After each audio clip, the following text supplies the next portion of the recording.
The title of our story today is AI in Renewable Energy and Green Energies.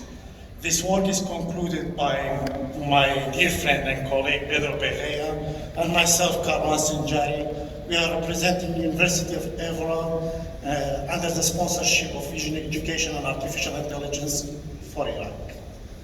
Yes. So every 2 minutes, the energy that reaches the earth from the sun is equivalent to the entire annual energy consumption of the humanity. Every 2 minutes, 1 year free energy. This is something to think about it. The sources of energy that is provided or can be categorized nowadays could be fossil energy, renewable energy, nuclear energy, and biomass energy. And since we are living in beloved Kurdistan in Iraq, we are going, me and my partner, to tackle fossil energy and renewable energy. Iraq, prior of oil and gas industry, was the gross domestic products GDP was mainly based on the agriculture. What happened precisely in 1927, under the Karus-Gulbenkian activity in Baba Gurgur and Kirkuk, the oil production has started. The oil production between 30s and 40s, beginning of Iraq's transition on oil-dependent economy. That later, in 50s and 60s, during this time, the contribution of agriculture to GDP began to decline as oil revenues have increased. And so far in 1970s, when the nationalization of the oil industry in early 1970s further accelerated the Iraq dependence on oil revenues. During the war of Iran and Iraq, the agriculture share of GDP declined significantly during this year. And that was during 8 years of the war, and during the 2000s until the present time when the invasion of the United States is occurred on Iraq, the oil accounted for over 90% of Iraq's exports. The Kurdistan region of Iraq began formal oil production in the early 2000s with a significant milestone in 2007. Nowadays, only 3 to 4% in agriculture is contributing for the entire nation. Going forward, the revenues would be depleted, and my colleague would speak about fueling the future. Thanks, Karwan. So the hydrocarbon fields, when they start to deplete or when they begin to deplete, the role is not finished. So in the green energy transition, we can have, for instance, enhanced oil recovery to just increase the pressure of the reservoirs, and the residual oil and gas that we have in these reservoirs can be produced. And both we are contributing to the climate change solution, as this CO2 can be stored to produce hydrocarbons. Besides the hydrocarbon fields, we have also other additional geological storage solutions, as for instance saline aquifers and also salt caverns to store hydrogen and also some other source of energy to enable large-scale energy storage, support the renewable energy integration and development, storing the excess of renewable energy, for instance the wind and the solar. We have also can contribute to the grid stability and reliability, and can act as a clean fuel alternative for hard-to-abate decarbonized sectors, and so on. So this is starting now just a brief introduction about the H2 GeoStar project. So this is a research project that we have in the University of Évora in Portugal, and is under the scope of this underground hydrogen storage, and it aims to address the geological uncertainties in subsurface for hydrogen storage, investigating different scientific problems like chemical interactions between the rock mineral formation and also hydrogen, analyzing the efficiency impact of cyclic hydrogen injection, assessing the safety, the pressure cycles between injection and production, and so on. But also a new other green technology that is currently ongoing is called the carbon capture and storage, and this one aims truly to mitigate the climate change, even with the oil running on in the future. accelerate the decarbonization of economy and also industry sectors, balance the energy mix, enabling flexible energy systems, and most importantly achieve net zero goals and also negative emissions, which means we are capturing more than we are producing CO2 to the atmosphere. So under this scope, there is a project not only in the University of Évora, but also with another 18 project partners from 7 countries, and which is called Pilot Strategy. So this is totally funded by European Commission, 10 million euros project, and this is a 5 years R&D project that we are developing, and we aim to scale up the CO2 storage and propose the implementation of CO2 injection wells from the pilot scale and in the future to the commercial scale in these countries that are here, and focusing mainly on industrial regions from Southern and Western Europe, and support the CCS technology development and implementation. So the first example that we use AI, for instance, in this project is regarding the seismic activity tracking using machine learning type of AI, and in this case what we aim is just using the implementation of seismic monitoring using seismometers in the fields in different areas of the country where we are addressing, and collecting real-time data from the field. They are analyzed using these artificial intelligence algorithms for consistency and accuracy analysis, and mainly because of the earthquakes, we track the natural seismicity and the induced seismicity that may occur.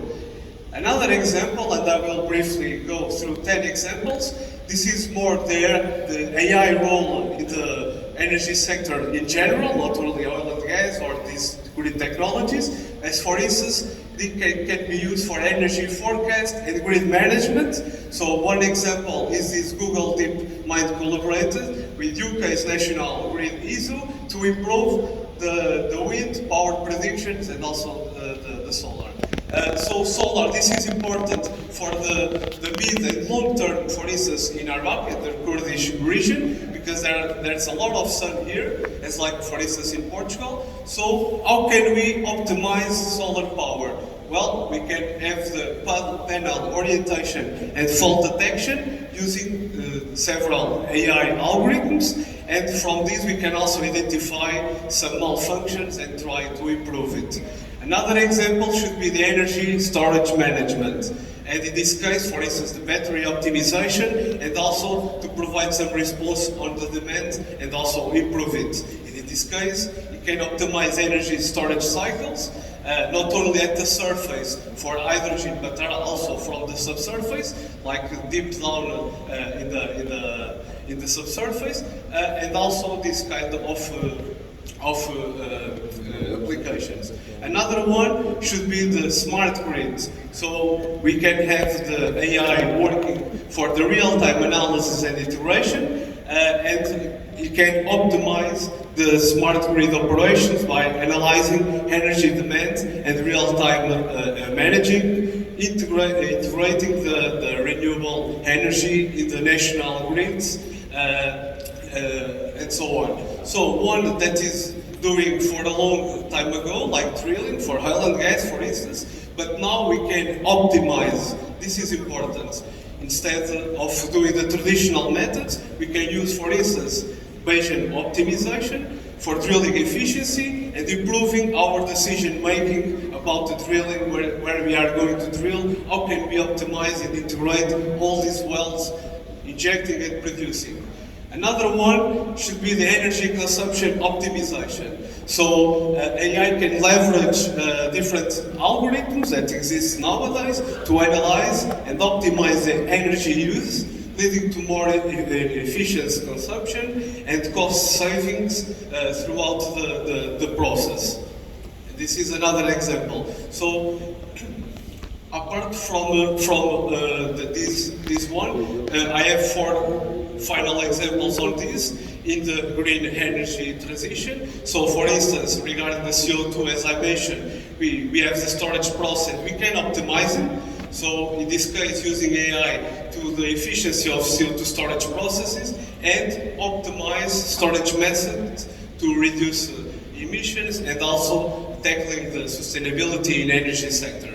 Another one, it's the real-time monitoring and linkage detection. So in this case, as we are injecting CO2, we need to see if there are any leakage through the pipelines, through the reservoir, and we can do it in real time through AI to monitor and detect this leakage in the system, and also make sure that safety and environmental protection are assured during this process.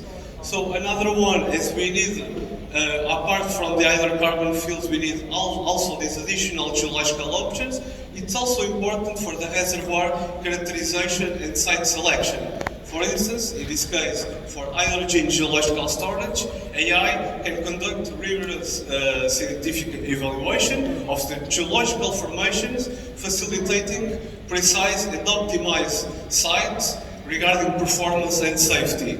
And the last example that I provide you here, it's the optimization of injection and withdrawal process. So as we exceed the exit of the renewable energy, we can convert it chemically to hydrogen storage, and when we need it, we just chemic out from the subsurface. And so we can optimize this injection and withdrawal cycles, and it's the final example. So, Karwan, now the word is yours.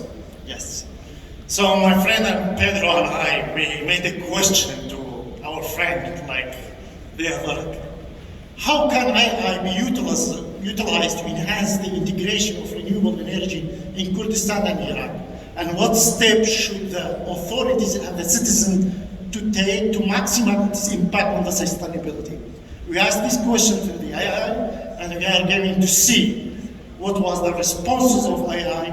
This is a question that we addressed to the AI when the answers comes, and that was between me and. So the image that you are seeing is also generated by the artificial intelligence, which a colleague of mine did not like, I don't know why.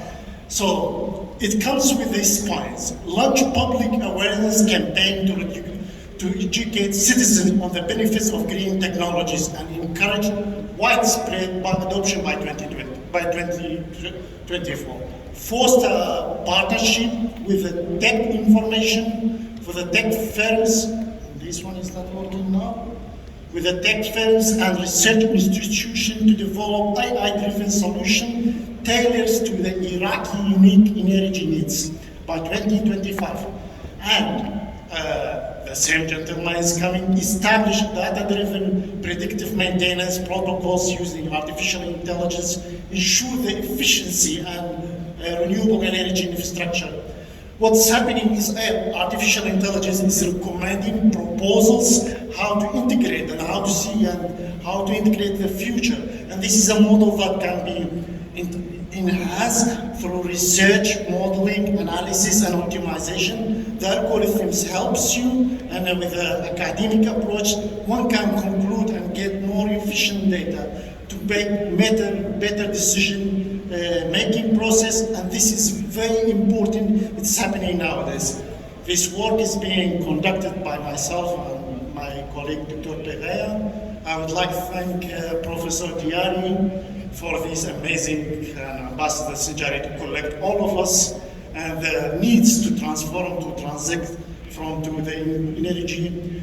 Thank you so much for vision education, the artificial intelligence. This work is under scope of University of Évora, Portugal. Thank you so very much.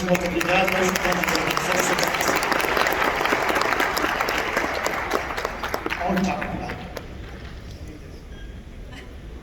Thank you very much for this wonderful talk. Well done. Thank you.